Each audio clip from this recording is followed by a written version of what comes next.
Liver health and blood sugar metabolism go hand in hand. In this video, we'll discuss how an unhealthy liver can drive blood sugar dysregulation. We'll talk about what things can harm liver health and what we can do instead to optimize the health of our livers. Hi, my name is Jeremiah Farias. I'm a functional registered dietitian and I help adults suffering from blood sugar dysregulation issues, conditions like type 2 diabetes, prediabetes, and even low energy levels. I hope you enjoyed today's video. The liver is an incredible organ. Here's a short list of some of the physiological processes that it's responsible for. First, macronutrient metabolism.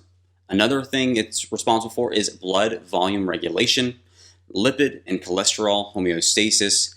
It's responsible for detoxification of xenobiotics, medications, excess hormones, and more.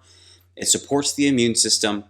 It processes, partitions, and it's part of the metabolism of the macronutrients, protein, carbs, and fats that provide us with energy. And it also is responsible for thyroid hormone conversion and much, much more. Let's discuss how a diseased or unhealthy liver can impact blood sugar control or blood sugar metabolism. So first, insulin resistance, which is a hallmark of type 2 diabetes, is going to increase a process called de novo lipogenesis.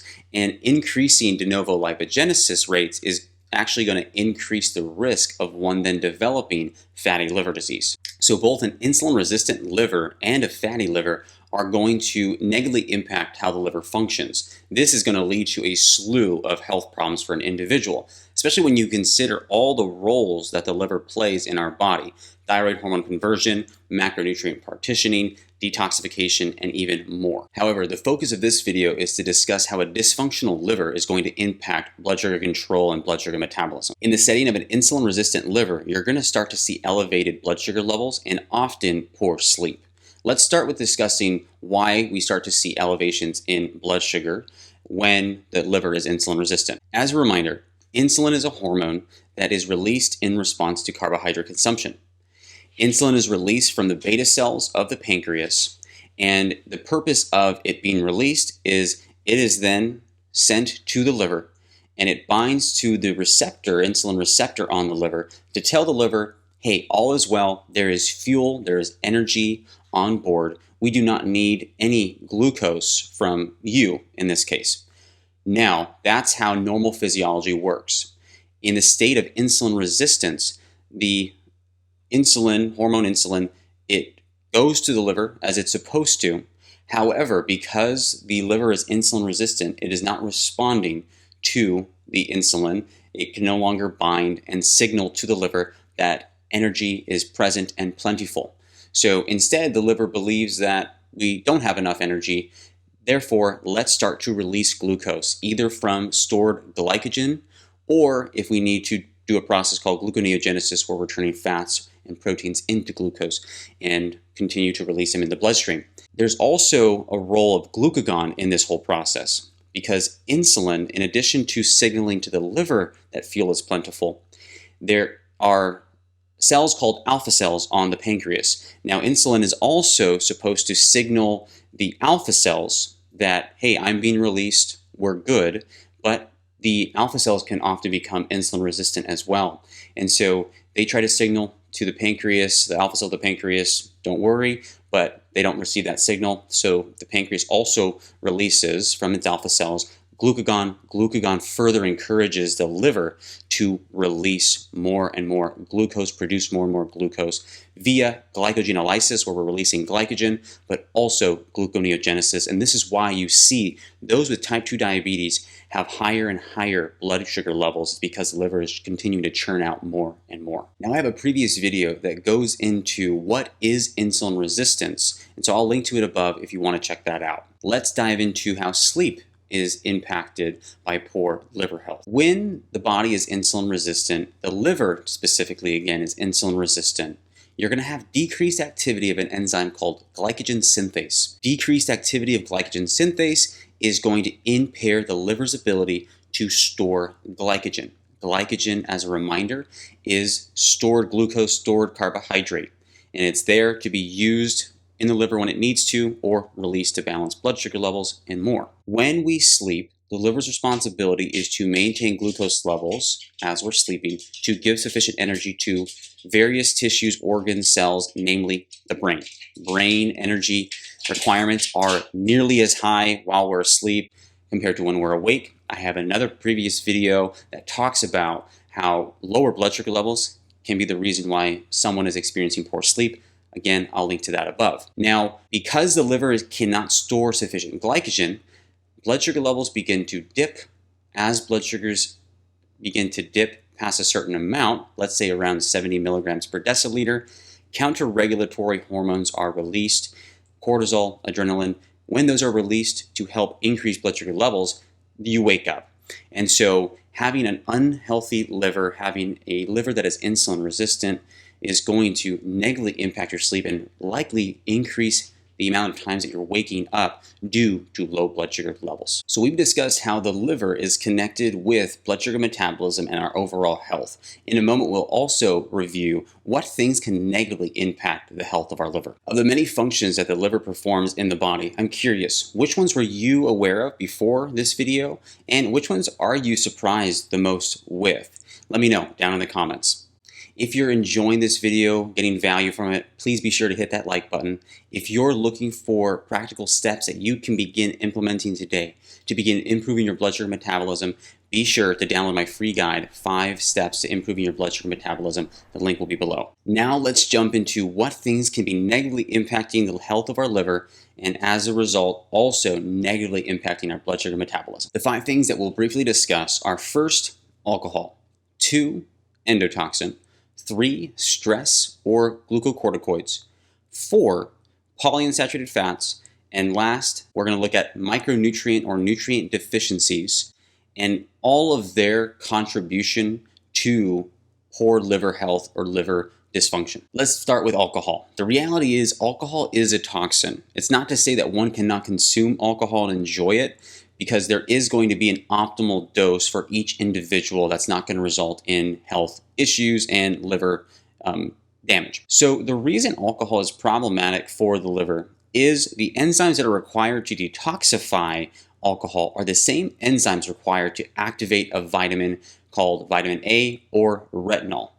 And vitamin A or retinol is extremely important for optimal liver health. So not being able to convert vitamin A into its active form that is required by the liver is going to impair the overall health of our liver. Second, with alcohol is going to increase oxidative stress. And so it's going to put potential damage or damage some of the cells of the liver known as hepatocytes, which if you put stress or damage on these cells, it overall is going to impact how the liver functions. Second is endotoxin. Endotoxin is a major component of gram-negative bacteria's cell wall.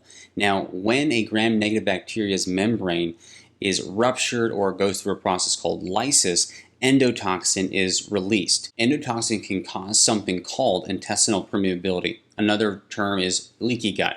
This allows contents that are in the intestinal tract to escape the gut, enter circulation. And so when endotoxin causes this intestinal permeability, endotoxin is able to enter circulation. It will go to various parts of the body, but namely it goes to the liver and can actually cause insulin resistance in the liver.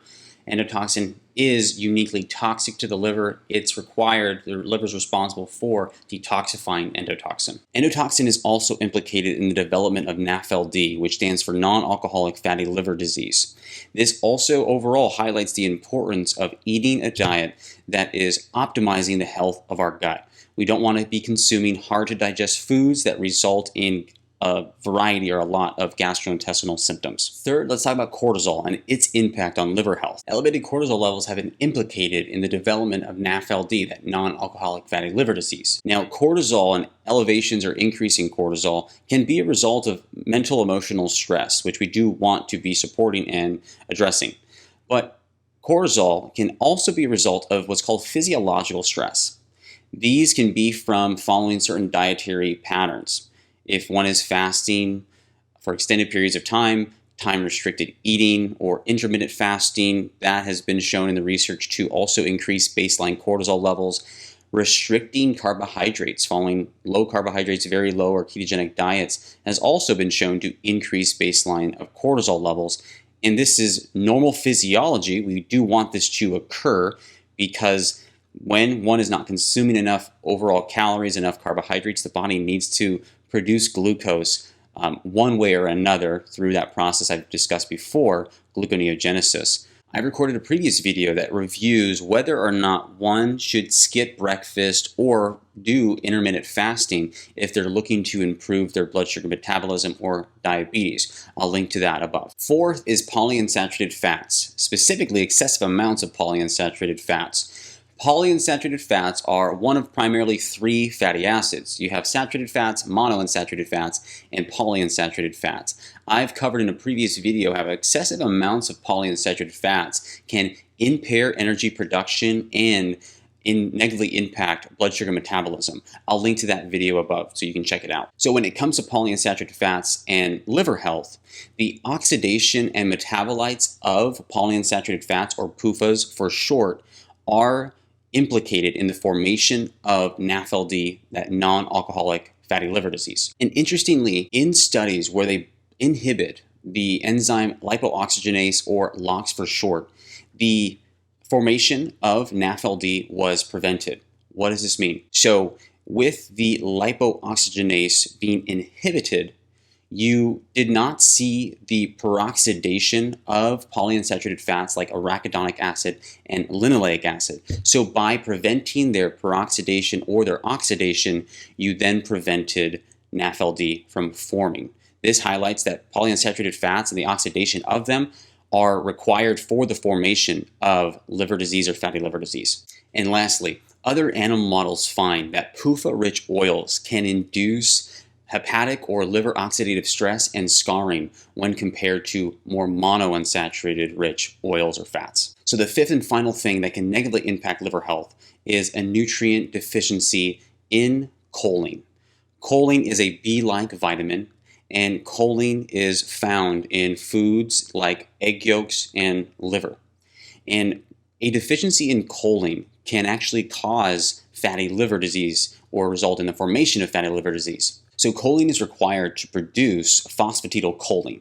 Phosphatidylcholine is a component of very low density lipoproteins known as VLDL particles. So without enough choline, you're going to have an issue creating enough VLDL particles. Without enough VLDL particles, you're going to have issues exporting fat out of the liver, which can then contribute to the accumulation of fat, therefore fatty liver. So by reviewing these 5 factors that can negatively impact liver health, we can use this to guide us on how to actually optimize the health of our livers. This means being mindful of our alcohol intake, not consuming too much, avoiding hard to digest foods, any foods that might cause gastrointestinal symptoms or distress. This can mean properly preparing grains, legumes, and nuts and seeds if and when we are consuming them, and eat foods that nourish the gut to limit endotoxin. We want to manage our stress, but also not overstress our bodies by over-exercising, fasting, restricting carbohydrates or calories, prioritize saturated fats and monounsaturated fats over polyunsaturated fats, and finally, eat nutrient-dense foods like egg yolks and liver that provide choline and other beneficial nutrients for optimal liver health. If you have diabetes, blood sugar dysregulation, or even fatty liver, and you're overwhelmed and confused as to where to start, you can schedule a free 30-minute discovery call that I offer.